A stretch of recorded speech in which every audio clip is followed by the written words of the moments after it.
Eu vou dar oi depois ou agora é oi? Agora. Nossa, não tava preparado pra dar oi assim. Mas então tá. Tem que puxar aquele ânimo lá de dentro. Give me your attention, baby. Oi pessoal, conforme prometido, vai sair o nosso segundo vídeo e como vocês podem ver, está uma bagaceira. O que acontece aqui? Foi uma estante muito da improvisada que a gente fez quando a gente se mudou pra cá. E a gente foi colocando livro e as coisas que a gente trabalha, e ela foi cedendo, a gente falou, vamos tomar vergonha na cara e fazer um negócio decente. Então o que acontece? A estrutura aqui do apartamento, ela já tem essas colunas, né? Aqui passa a água e aqui é um pilar mesmo. Então acabou que ficou um espaço aqui vazio que eu falei, a gente precisa aproveitar isso daqui, né? Qualquer espaço a gente consegue aproveitar. Então por isso a gente criou aqui a estante, né? Então o que acontece? Também vemos aqui alguns problemas no acabamento da pintura, creio que não seja estrutural, né? E detalhe que aqui já tá a minha unha toda cagada. A gente vai tampar, esse vai ser o nosso primeiro passo, a gente vai tampar tudo, deixar bonitinho aqui a parede, regularizar ela e depois a gente vai vir aqui com a textura no meio. Eu vou mostrar pra vocês como vai ser a mistura dessa textura e também como que a gente vai fazer pra medir pra estante ficar correta, alinhadinha, sem ter o coisa lá do nível. Sem ter o nível, porque a gente não tem o nível, a gente vai fazer aqui nas medidas. Como a gente teve que tirar as coisas daqui da estante, né? Então a gente foi trazendo pra cá e olha só quem se encontra no meio da bagunça. Pronto.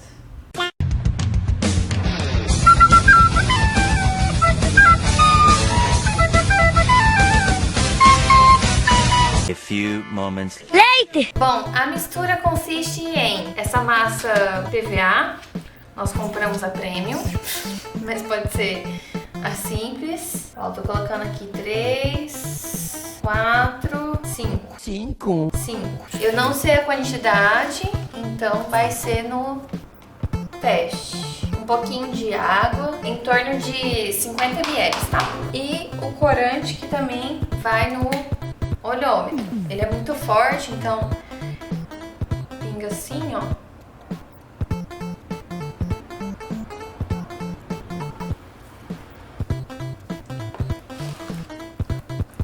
Aí mistura. Ó, aqui ele já tá dando um aspecto de cimento mesmo. Mas é importante misturar bem, porque às vezes fica uns pedaços de branco assim, ó. Ó, aqui eu já achei interessante, por mais que às vezes tenha alguma coisinha branca no meio, quando for passar a esponja, a gente dá uma corrigida, dá pra... E é legal que fica umas tonalidades diferentes, né? O próprio cimento queimado é assim. Então agora a gente vai pegar a esponja, molhar ela na água e aí a gente vai passar aqui e eu vou mostrar a aplicação pra vocês como que é. Então, eu molhei a esponja, torci pra ela não ficar pingando, ficar só úmida. E eu vou fazendo assim e vou passando. Aí, na primeira demão, ele vai ficar bem manchadinho, mas não tem problema. O negócio é não deixar ficar acumulado. Particularmente, eu acho mais legal fazer assim os movimentos retos, porque ele lembra mais o movimento que a espátula faz, né? E o negócio é realmente não deixar ficar acumulado, passar em tudo e ter paciência. Ó. Mas não é tão demorado assim, porque você pode fazer com essa esponja grande, né? Então meio que ela rende assim. Aí vai fazendo.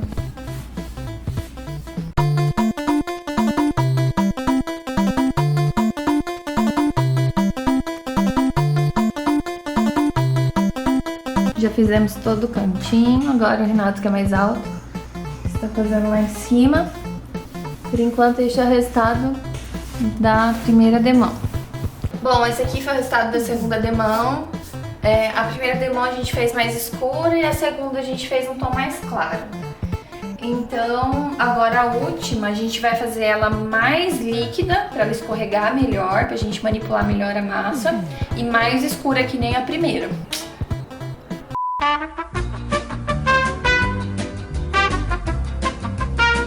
Para vocês entenderem qual foi a ideia aqui dessa estante, eu vou mostrar mais ou menos como que é esse cantinho. Eu já tinha essa mesa de jantar, essas cadeiras aqui no modelo Yames, que era do meu antigo apartamento, e também esse pendente que eu gosto muito, que eu comprei na Leroy no Black Friday, há 2 Black Fridays atrás. A escolha desse estilo, que eu gosto muito, ela não tá ligada diretamente a ser um estilo só masculino. E sim um estilo muito moderno que você pode mesclar para não ficar tão frio, para não deixar de ter o ar aconchegante da casa com a madeira, uma combinação perfeita. Bom, tendo isso em vista, eu quis fazer uma estante que tivesse o preto, que tivesse o cimento queimado, que eu ainda não tinha aqui no apartamento, que eu só tinha no meu antigo apartamento. Eu queria também que tivesse o branquinho, né? Porque como eu ia deixar as outras paredes nas laterais brancas, eu queria que tivesse o branco, pra ficar uma coisa assim mais leve. Poderia ter colocado madeira, mas eu achei que poderia escurecer, né? Então eu quis que ficasse no acabamento em branco, no MDF branco. Esse aqui é um MDF de 15 milímetros. Depois dessa primeira etapa de fazer cimento queimado, a gente vem pra parte de marcar. A gente tem que marcar a altura, o que você vai querer de estante, aí você vai ter que definir também a quantidade de estante que você quer, às vezes medir o pé direito e dividir na quantidade de estantes. Enfim, a gente readequou e a gente colocou as 4 prateleiras. Uma observação, quando a gente compra da Leroy, ela vem fitada só na parte superior e inferior da prancha. Essa parte aqui da frente a gente comprou a fita, né? A gente não sabia como que faz, tanto que assim vai ter alguns defeitinhos, não ficou perfeito, porque a gente fez bem de forma caseira. A gente colocou a fita de contato nas 2 superfícies, esperou o tempo, que são 10 minutos, colou e deixou a rebarbinha tanto para baixo, porque ela é um pouquinho mais larguinha, né?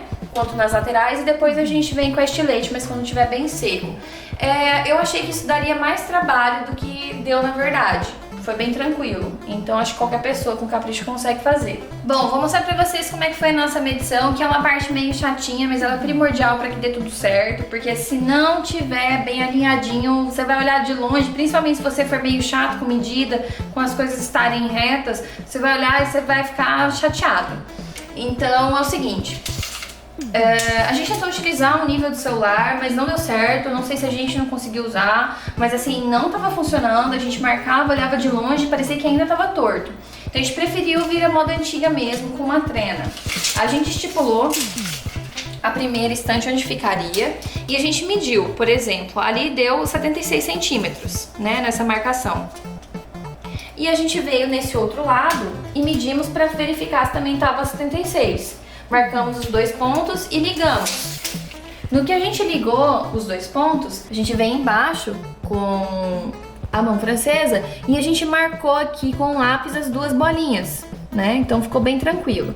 Depois de todas... e detalhe, é legal também você medir o lado externo para onde vai começar. Aqui no caso a gente usou 18 centímetros, então da parede até começar a mão francesa 18 centímetros, para todas ficarem alinhadas, né? Depois que você medir e fixar todas as mãos francesas, você vem colocando as tábuas. Como a gente não tinha ferramenta, a gente não tinha parafusadeira elétrica, a gente teve que fazer na mão. No caso, o Renato fez tudo na mão. E daí você tem que parafusar também de baixo para cima, né? Então você vai ver que alguns ficaram tortinhos aqui no acabamento, justamente por a gente não ter a ferramenta correta. Na mão ele pode dar uma envergada, mas não tem problema. O importante é você sentir que tá bem fixo, porque isso aqui que vai garantir a segurança da estante não virar.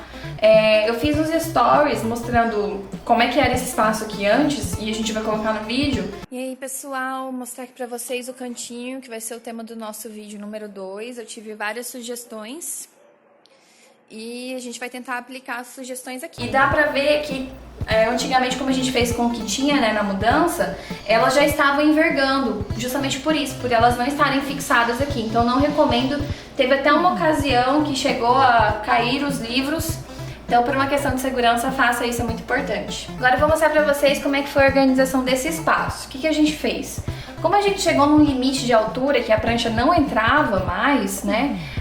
A gente estipulou aqui como ponto mais alto, o que foi bom, porque daí encaixou essa logo do Renato aqui, ficou numa altura legal, deu um destaque, né? E eu coloquei alguns livros de TCC, alguns livros que eu gosto muito, mas que eu não fico pegando com frequência, né? Da mesma forma, organizei aqui alguns livros, algumas revistas de decoração, tem alguns CDs, óculos, que às vezes eu pego aqui já quando eu tô de saída, então é legal que fica de fácil acesso. Aqui eu coloquei numa caixinha organizadora algumas coisas de caça-palavras, caderninhos de anotação pequeno. É legal a caixa organizadora para você guardar, tipo, pilha, coisa pequena e não ficar bagunçado. Aqui tem mais livros, mais revistas, objetos de decoração. E eu deixei aqui embaixo os objetos que a gente tem que pegar com rapidez. Então eu tenho trena, eu tenho um estojo com minhas canetas, lapiseiras, estilete, os livros que eu separo por cliente ou por projeto, por necessidade, e aqui alguns fichários. Nessas caixinhas organizadoras, coloquei um mouse, tem um cabo VGA HDMI, adaptador, clipe. Então, enfim, a dica de uma organização para ela sempre tá legal, não ficar, fica bonito só o dia que eu arrumo, é você setorizar. Falar, não, aqui vai ficar coisas que eu não mexo, aqui vai ficar coisas que eu mexo de vez em quando, aqui só decoração, então você vai tirar só quando você for limpar, então ela sempre vai estar organizada. E aqui você deixar um espaço que você vai estar sempre pegando, mas não vai ter problema, porque aqui você empilhou um livro, uma coisa na outra tá arrumado, aqui fica as coisas que tem que ficar soltas, e as coisas que são pequenas você põe em caixas organizadoras. Então essa é uma dica bem legal para ficar sempre organizado e você usando, porque é um espaço que ele fica sem uso, é um espaço perdido. Eu acho que o melhor ainda de um ambiente é você ver que aquele ambiente teve um uso, que ele está sendo usado, né? Então aqui é uma estante que ela tem muito uso e que não necessariamente por eu estar sempre mexendo aqui ela vai estar bagunçada, porque eu setorizei. Bom, agora eu vou falar da parte que vocês sempre perguntam. Ou se não perguntam, vão perguntar. Não, volta. Não é que sempre pergunta, porque o canal começou agora, né? Bom, agora eu vou falar de uma parte que eu acho que as pessoas se perguntam bastante, que são os custos. Primeiro de tudo, que eu quero deixar claro é que nós estamos em estado de pandemia, né? E temos que ficar em casa. Então, se eu privilegiasse muito a questão do custo, eu iria em vários locais diferentes e em cada local eu compraria a sua especialidade. Por exemplo, na casa de parafuso de bucha eu ia lá e ia comprar isso. Numa loja que vende artigos de marcenaria eu ia comprar as madeiras e enfim.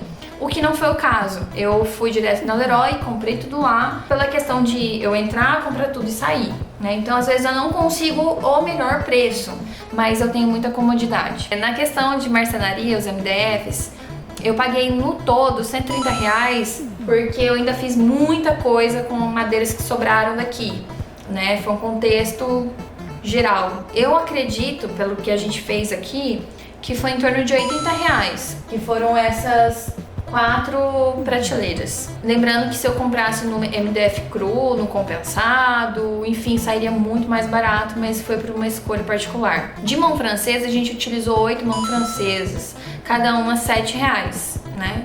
Fita, seria essa fita aqui para dar acabamento. Ela custa em torno de R$20, só que ainda sobrou bastante, né? Então aqui ficou uma parte, eu utilizei em outras coisas e ainda sobrou. Cola de contato, R$10, também utilizei em outras coisas. Massa acrílica de 1,3 kg, R$17 para fazer o cimento queimado. Pigmento preto de 50 ml, R$5. A esponja grande que a gente utilizou para fazer textura, R$7. Parafusos, entre parafuso, bucha, né? Um deu R$5, o outro deu R$5,12. Os parafusos específicos aqui de 4x16 deu R$3,52. No total deu R$208,76 para fazer essa prateleira com textura, ela prontinha. Eu acredito que ficou num valor ok, porque se eu fosse comprar ia ser mais caro que isso, dificilmente eu ia achar algo que encaixaria perfeitamente aqui na estante, e se eu fosse mandar fazer também ficaria mais caro. Por isso que eu falo, se você quiser mais preço, você tem que oferecer mais trabalho, vai dar mais trabalho. E reforçando também essa questão que eu não comprei as coisas especificamente cada um no seu local, eu tive que ir em um lugar que infelizmente ficou mais caro, né? Mas eu acho que valeu a pena. Bom, esse vídeo é para quem trabalha de home office, né? Ou que por causa do coronavírus está trabalhando agora. Eu super indico, eu trabalhei muito tempo de home office, agora eu cumpro horário, mas voltar a fazer home office para mim está sendo muito bom. E é legal você estar dentro da sua casa, por mais que não seja um trabalho que você fique 8 horas por dia no seu home office, às vezes você fica ali 2 horas por dia só no estudo, ou você só quer ter um cantinho para quando você for estudar, né, você ter ali o local ideal do seu computador. É muito legal você fazer isso, você deixar sua cara, você deixar confortável. Então eu indico que você cuide do seu cantinho, cuide da sua casa, que ainda mais agora a nossa casa é o nosso refúgio, né? E como arquiteta, tinha uma frase que eu queria usar, tinha pensado até para esse momento de fechamento. Ainda mais agora em tempos de pandemia, né? A nossa casa, ela é mais do que nunca o nosso refúgio. Eu espero que você tenha gostado desse vídeo. Vamos ter várias ideias aqui para reformar este apartamento, que quando a gente chegou era totalmente destruído, uma bagaceira, uma verdadeira bagaceira. Mas você olhando com carinho, olhando com o potencial que o local tem, e principalmente você dispondo da sua energia para deixar aquele local melhor, você consegue sim, eu super indico. E para saber mais sobre o meu trabalho como arquiteta, acesse minhas redes sociais, @arquiteta Tiresia. Se inscreva aqui nisso que parece que vai virar um canal, dê sugestões, comente aí o que vocês querem ver, o que vocês têm intenção de saber como se faz, a gente pode pesquisar e mostrar como se faz aqui na prática. E é isso! Show!